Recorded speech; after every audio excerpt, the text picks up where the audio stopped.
caríssimos irmãos e irmãs que nos acompanham, aquele abraço fraterno, aquela saudação de paz e bem, de paz e alegria.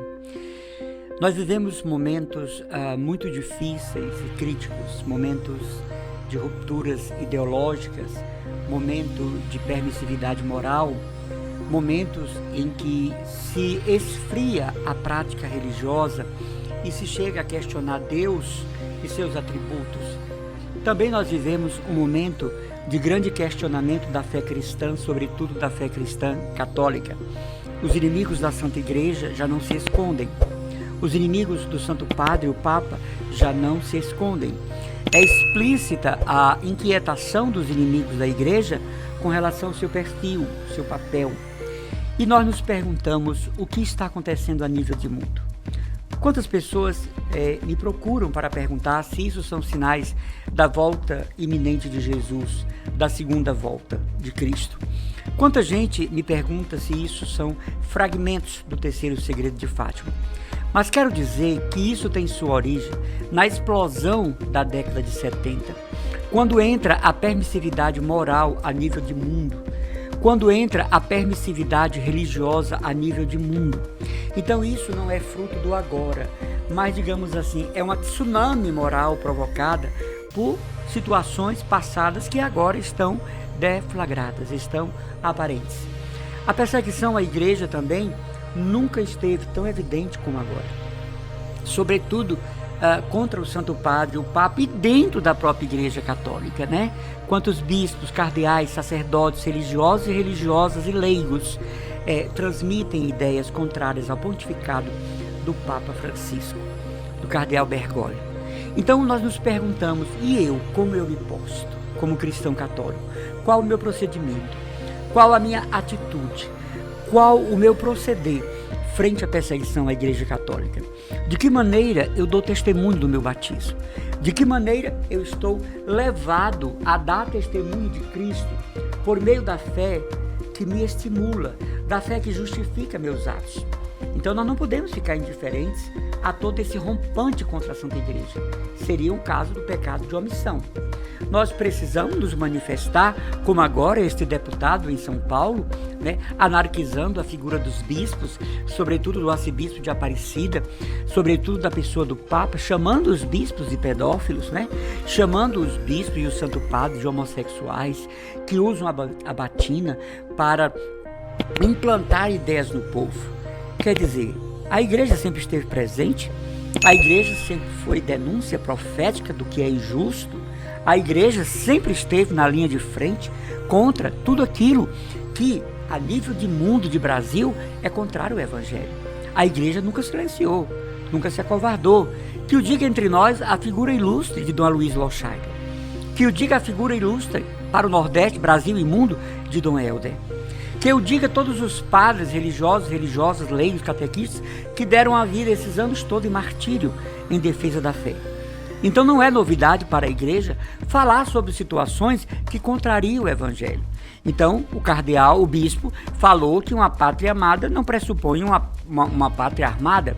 Então os equivocados moralmente, aqueles que já estão em processos de apagar o uso da razão, tomaram a coisa para si e levaram por um viés político o que ali era teologia pura. O arcebispo não podia, pela presença do senhor presidente, negar o Evangelho. Não podia se acovardar ou fazer conchavo para agradá-la. Também não foi seu intento de deflagrar golpes na dignidade do presidente da República, que nós sabemos merece o nosso respeito pelo cargo que ocupa. Isso é bíblico.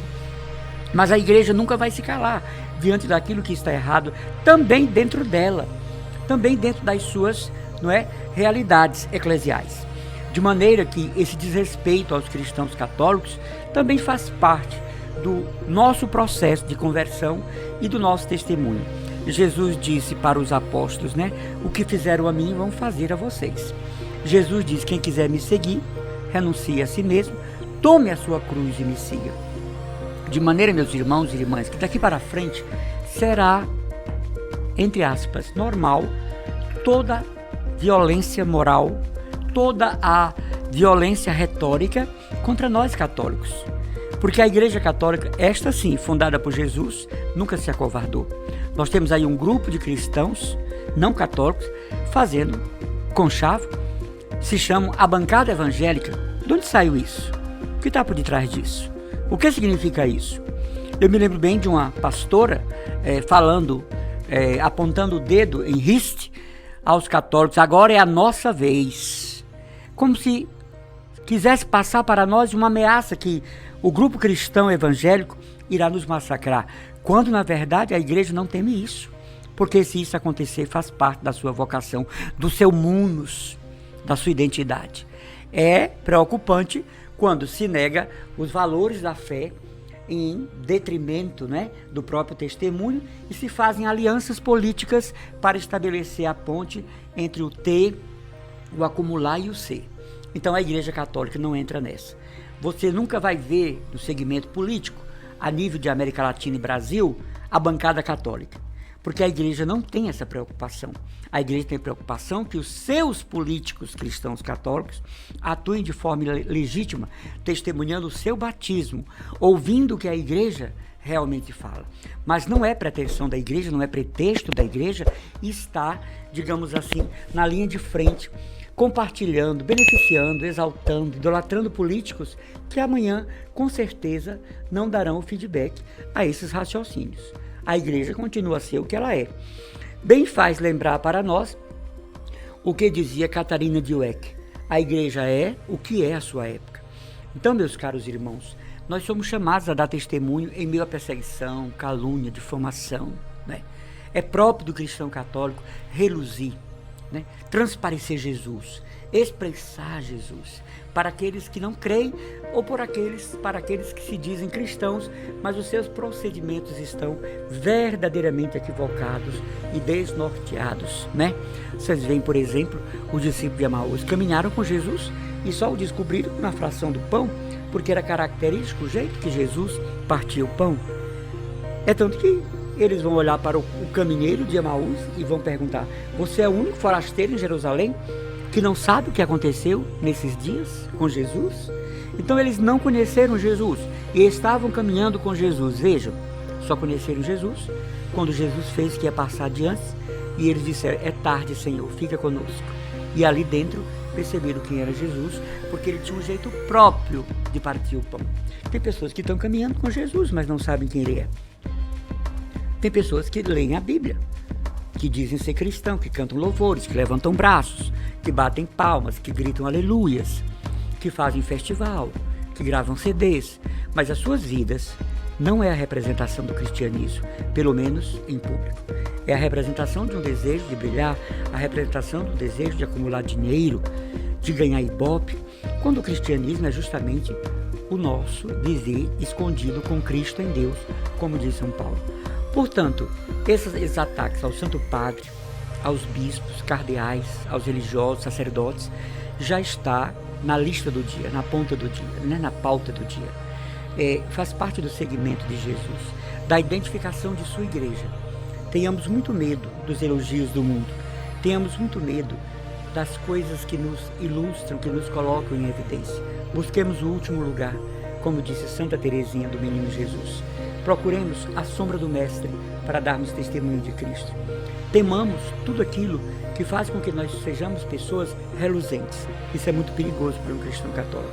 Seja ele leigo, sacerdote, religioso, religiosa, seminarista, bispo, cardeal.